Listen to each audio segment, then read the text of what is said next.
Bonjour à toutes et à tous, ma team Kiffer, j'espère que vous allez bien. Pour cette nouvelle vidéo, on se retrouve pour parler Ligue 1. On va s'intéresser au match Strasbourg-Nantes. Strasbourg-Nantes, match de Ligue 1. On va regarder justement le classement de ces deux équipes avant cette rencontre. Pour l'instant, on a 7 matchs joués, 7 journées de Ligue 1. Strasbourg est à la 8ème place du championnat. C'est plutôt pas mal pour Strasbourg. C'est mieux que l'an dernier et moins bien qu'il y a 2 ans.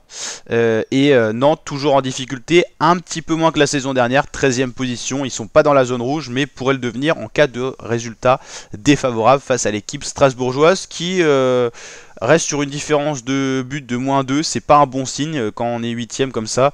C'est très indicateur de la place du classement, la différence de buts, c'est-à-dire qu'ils ont concédé plus de buts qu'ils n'en ont marqué, donc attaque peu prolifique, hein.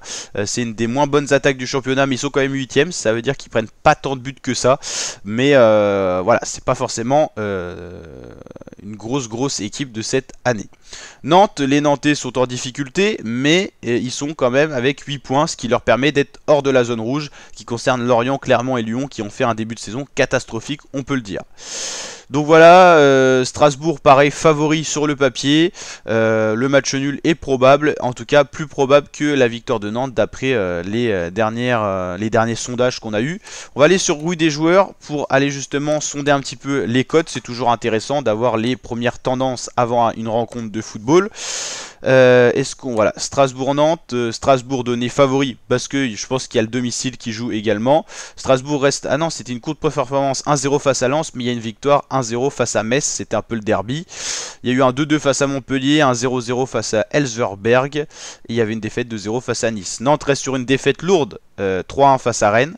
En plus à domicile, il y avait une victoire 5-3 face à Lorient et 1-0 face à Clermont Foot, 1 partout face à l'OM et 3-3 face à Monaco.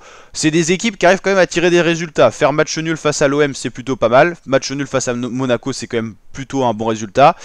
Clermont, ils sont en difficulté, ils les ont battus heureusement, sinon ils remettaient Clermont un peu peut-être hors de la zone rouge, mais eux se mettaient dans la zone rouge.